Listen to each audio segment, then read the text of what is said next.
여러분, 지금까지 지내오면서 기억나는 식사 혹은 음식이 언제 무엇이 있었나요? 저는 초등학교 졸업 때, 옛날에는 국민학교라고 했습니다. 그때 먹었던 짜장면이 생각납니다. 옛날에는 짜장면이 최고였습니다. 예수님은 어땠을까요?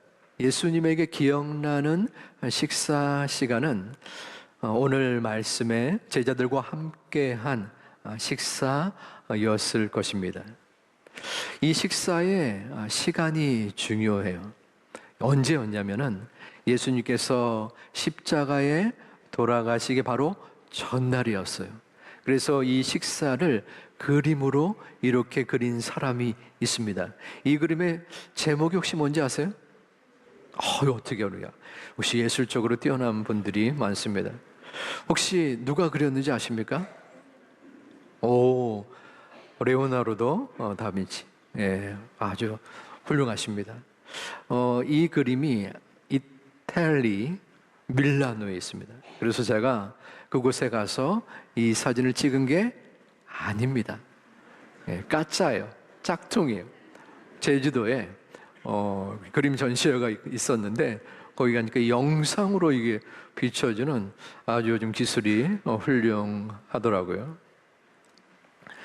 자, 이 최후의 만찬이 곧 성찬식이 된 거예요. 왜 성찬식이 되었을까요? 포도주와 또 떡을 나누었기 때문에 성찬식인가? 그건 아닙니다. 떡과 포도주를 나누어 주면서 십자가의 죽음에 대하여 설명했기 때문이에요. 그 의미를 예수님께서 전달했기 때문에 성찬식이 된 거예요. 성찬식의 의미를 여러분 다시 한번 살펴보면 이 한자예요. 한자. 그래서 거룩할 성, 먹을 찬, 성찬, 거룩한 식사, 곧 성찬이 된 겁니다. 그런데 예수님은 여기에 한 가지 더 하셨어요. 이 성찬의 의미를 온전하게 설명하기 위해서 유월절 기념하는 날을 잡으신 거예요. 그러면 유월절이 무엇인지 함께 알아보아야 합니다. 유월절은 이스라엘 백성이 애굽의 노예에서 해방된 것을 기념하는 날이에요. 우리나라 광복절과 같은 의미입니다. 하지만 이 광복절보다도 훨씬 더 큰 중요한 의미가 담겨져 있어요. 먼저 이 노예의 생활했던 기간이 다릅니다. 우리나라는 일제시하에서 몇 년 있었죠? 네, 36년. 그러면 이스라엘 백성은 애굽의 노예로 몇 년 있었는지 혹시 아십니까? 어떻게 그렇게? 뭐라고 그랬어요? 430년. 와, 너무 훌륭한데. 제2교회의 성도님들 진짜 제가 자부심을 느낍니다. 430년과 36년, 소위 게임이 안 되잖아요. 너무나 오랫동안 어려움을 겪은 백성들이 해방이 된 거예요.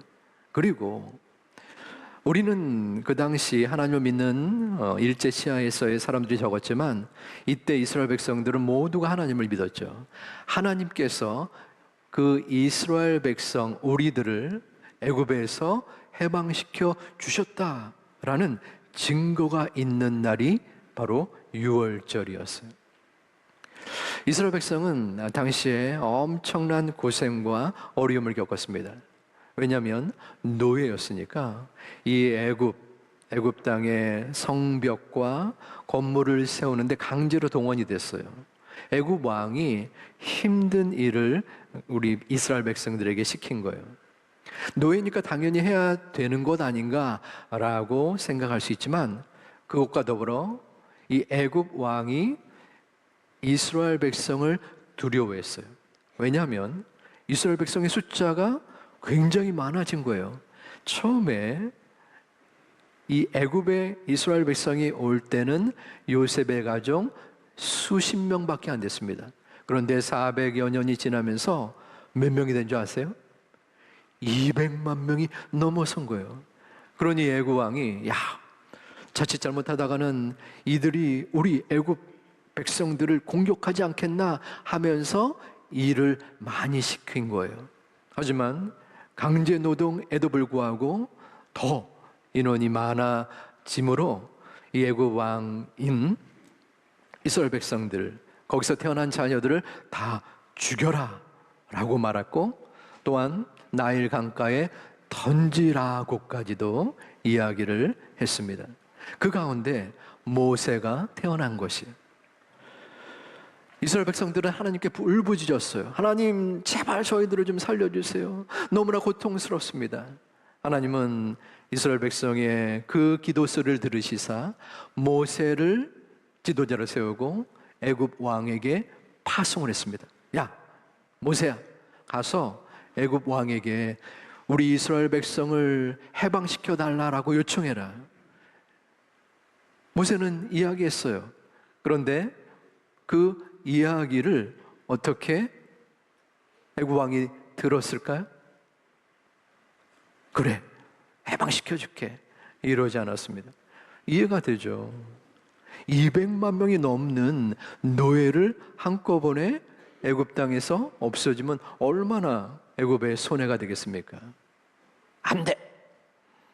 그러자 하나님께서는 재앙을 애굽 땅에 내렸습니다.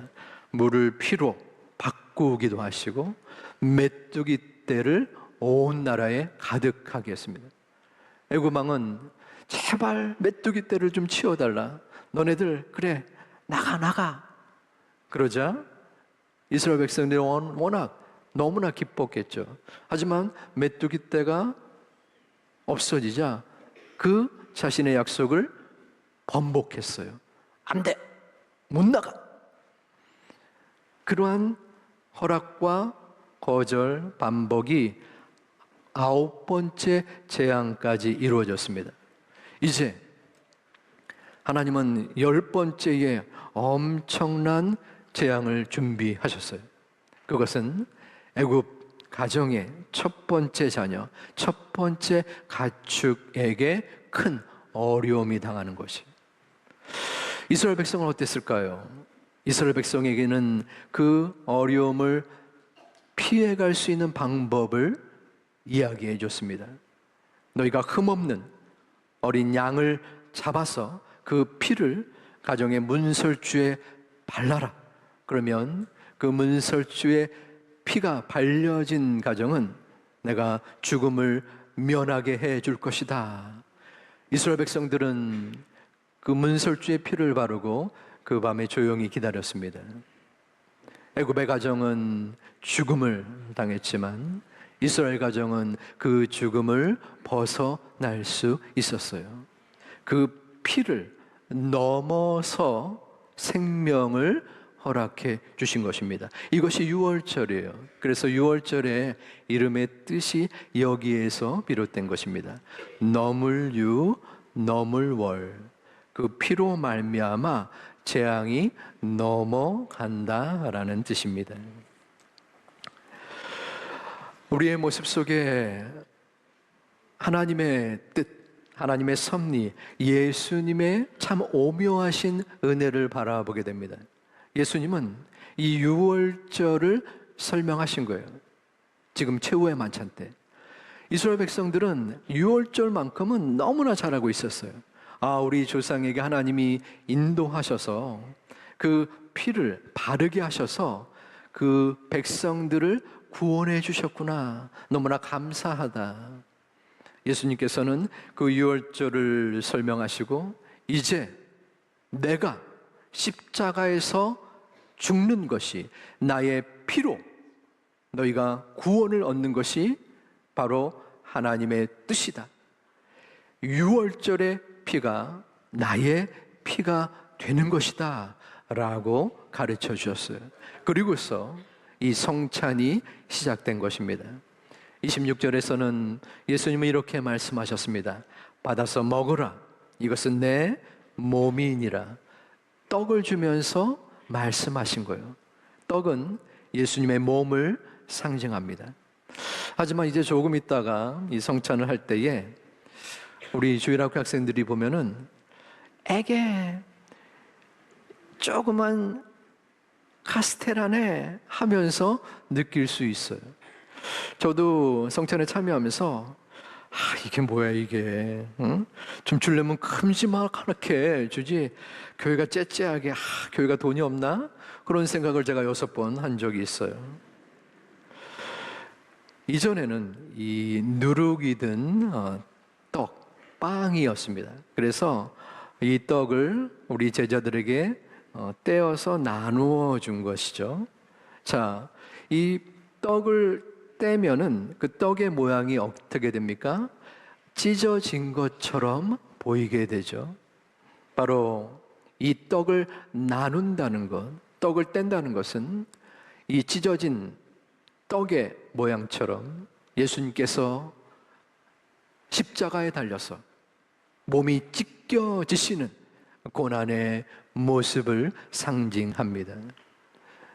예수님이 우리의 죄를 대신하여 십자가에 달리실 때 그 몸이 찢겨지는 그 마음을 우리가 떡을 먹으면서 기억하고 기념하는 것입니다.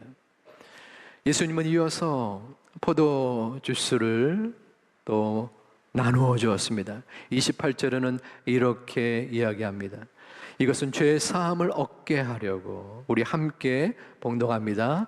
이것은 죄 사함을 얻게 하려고 많은 사람을 위하여 흘리는 바 나의 피 곧 언약의 피니라. 아멘. 자, 두 번째의 성찬의 예식은 포도주스였어요. 이 포도주스는 예수님의 피를 의미합니다. 이것을 나누는 이유는 바로 죄사함을 얻게 하신 그 피를 기억하고 기념하고 감사하게 하기 위한 목적이에요. 10번째 재앙을 이스라엘 백성들은 넘어설 수 있었던 것은 그 피로 말미암음이었습니다. 그 피가 있었기에 죄사함을 얻었고 또한 생명을 얻었고 하나님께로 나아갈 수 있었던 것입니다. 예수님은 이제 그 잔을 나누어 주면서 말씀하신 거예요. 우리들에게도 말씀하고 계십니다. 이 잔은, 이 포도주스는 나의 피다. 내 피로 말미암아 너희가 죄에서 구원을 얻었고 죽음에서 생명으로 변화될 수 있었던 것입니다. 그 피를 기억하고 감사하거라 하는 이 말씀이 우리의 소중한 믿음의 고백이 되기를 주님의 이름으로 축원합니다. 성찬의 의미는 무엇입니까? 그것은 기억하는 것입니다. 어디서 기억합니까? 여러분, 문설주에 발린 피를 생각해 보시기 바랍니다. 우리의 삶에 문설주가 있습니다. 우리의 마음에 문설주가 있습니다. 그 문설주 위에 예수 그리스도의 피가 발려져 있고 우리는 그 보혈 아래 서 있는 것입니다. 여러분, 여러분의 눈앞에 발려진 예수 그리스도의 보혈이 느껴지십니까? 확신되어지십니까? 그 보혈 아래 서 있는 우리의 모습이 있는 것입니다. 그러므로 우리의 마음속에 두려움과 걱정과 정죄함이 있을지라도 우리는 다시 한번 주님의 모습을 바라보는 것입니다. 어떻게 바로 그 보혈의 피가 내 눈앞에, 내 마음속에, 내 삶의 문설주 위에 발려져 있기 때문입니다. 그러므로 우리는 마음의 감사함으로 나아갈 수밖에 없습니다. 우리의 구원이 나의 힘과 능력으로, 나의 선행으로 이루어진 것이 아니라 오직 그 희생적 사랑 때문에 이루어졌기 때문입니다. 그러기에 우리는 이 시간 다시 한번 주님의 은혜를 고백하기를 소망합니다. 제가 먼저 선창을 하면 여러분들 따라해 주시기를 바랍니다. 특별히 우리 주일학교 학생들 힘있게 함께 따라해 주시면 감사하겠습니다. 나는 더 이상 죄의 노예가 아니다. 나는 더 이상 죄의 노예가 아니다. 나는 더 이상 죄의 노예가 아니다. 나는 하나님의 자녀다. 여러분, 가슴에 손을 얹고 진심으로 하나님 앞에 고백하며 다짐하겠습니다. 나는 하나님의 자녀다. 하나님의 자녀다. 아멘. 우리가 어떻게 하나님의 자녀로 설 수 있습니까? 주 보혈이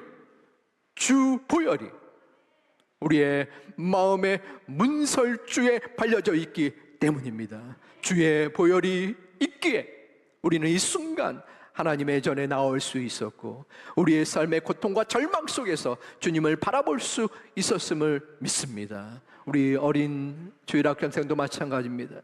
나는 하나님의 자녀예요. 그런데 사단은 우리를 공격해. 여러분을 공격합니다. 야, 거짓말해도 돼. 엄마 말 안 들어도 돼. 숙제 안 하고 그냥 게임해, 게임. 집에 엄마 안 계시잖아. 하지만 우리를 지켜보시고 우리를 도와주시는 분이 계세요. 바로 예수님이 항상 우리의 문설주에 발려진 그 피로 말미암아 우리를 언제까지나 이끌어 주시고 우리는 그 하나님의 자녀가 된 것입니다. 그러므로 하나님의 자녀가 어찌 나쁜 길에 빠져들 수 있으며 이 세상에 험난한 장소로 나아갈 수 있겠습니까? 사랑하는 우리 제2가족 여러분, 모두의 마음속에 이 성찬에 담겨진 예수님의 몸과 피를 먹고 마심으로 그 주님의 은혜에 감사, 감격, 하나님의 자녀로서의 자부심으로 살아나갈 수 있는 우리 모두가 되기를 주님의 이름으로 축원합니다.